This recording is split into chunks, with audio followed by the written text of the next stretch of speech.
So today I'm going to be reviewing the Marvel Legends Build-A-Figure Caliban. Now the first thing to note is that this costume is based on Caliban's later appearance from the 90s.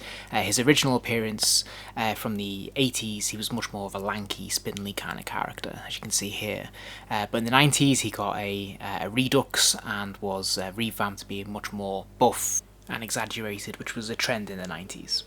Now this was a Build-A-Figure of course, so that meant that you had to commit to buy at least most of the wave in order to build this figure.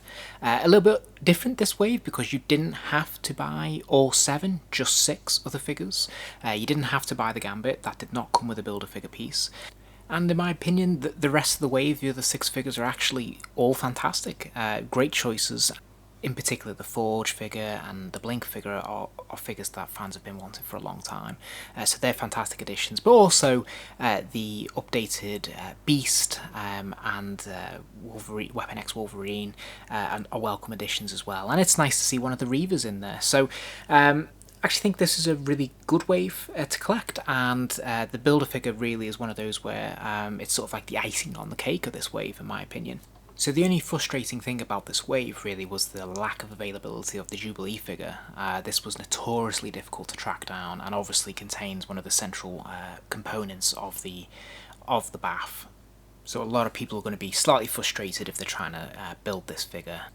When they announced that Caliban was going to be the BAF for this wave, I was actually really quite excited. Not because I'm really that big of a fan of the character, I must say. I haven't really encountered him that often when I was growing up reading X-Men comics. He didn't really make an appearance. But I did have this figure that ToyBiz made back in the 90s. And I absolutely loved this figure. I didn't know much about the character, but I just loved the design. I loved his cloak, and he actually had this smashing action when he squeezed his legs together. And he was great fun, and he was really colourful, and I loved having him in my collection when I was a child. So to have a sort of modern day update and given the Marvel Legends treatment was really quite exciting to me. So I was very pleased to be able to build this figure. So onto the figure itself. Well, straight away I have to say that I think the sculpt is brilliant. Actually, I think this might be a brand new sculpt. I don't recognise many of the pieces unless they've just been very clever in the way they've repainted him. But yeah, he's tall, he's menacing, and the paint apps are absolutely lovely on this figure. The type of white they've used is slightly metallic. It's got like a metallic wash there, and the like I said, the detailing on the hands and the paint wash, they're just giving him a slightly bluey grey kind of feel. So he looks really effective. And there's lots of little details like the veins that are popping out of his muscles there, and the metallic wash on that white is really brilliant and just reflects light so well. So he's a really nice, robust, strong looking figure, and is visually very impressive on the shelf. I really love this head sculpt. The roaring head there and the paint apps around the eyes are fantastic. In terms of the articulation, really brilliant.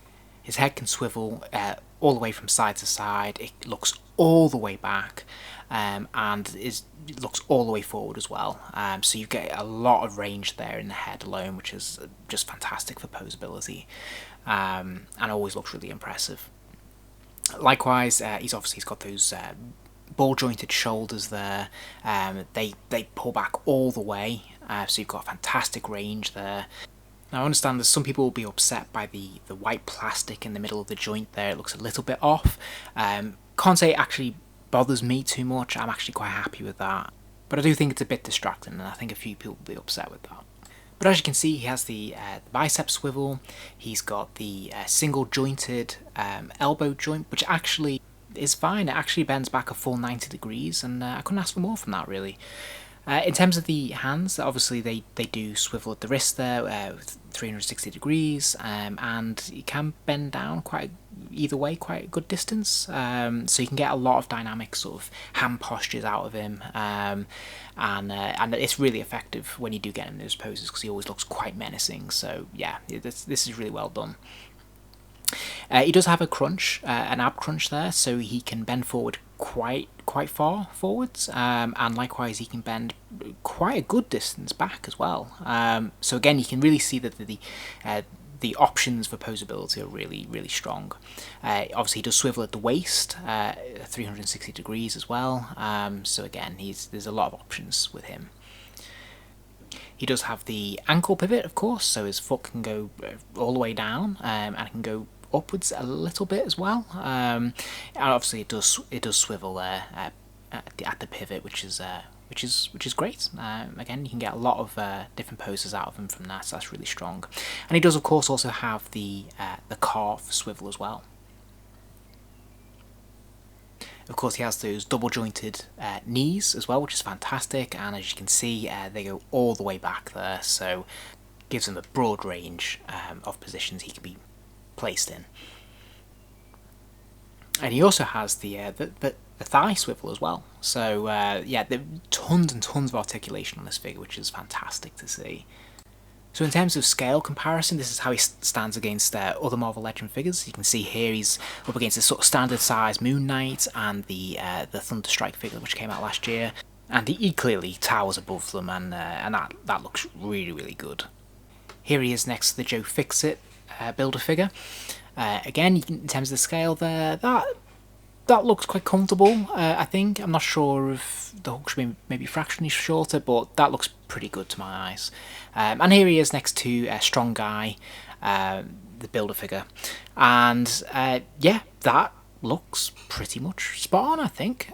So yeah, he makes a fantastic addition to the collection, really, and really stands out amongst them, which is great.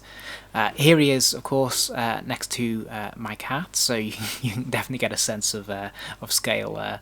So in conclusion then, I have to say for me, I actually think this is probably a 5-star figure. I think the articulation is great, the sculpt is brilliant, and the paint apps are wonderful. So for me, this is a must buy. So if you're lucky enough to be able to find all the pieces to build this figure, I think it'll be worth your time and your money, really. So thank you for watching. I hope you enjoyed the video. If you did, please do give it a like, and remember to subscribe, as I'll be posting a lot more videos soon.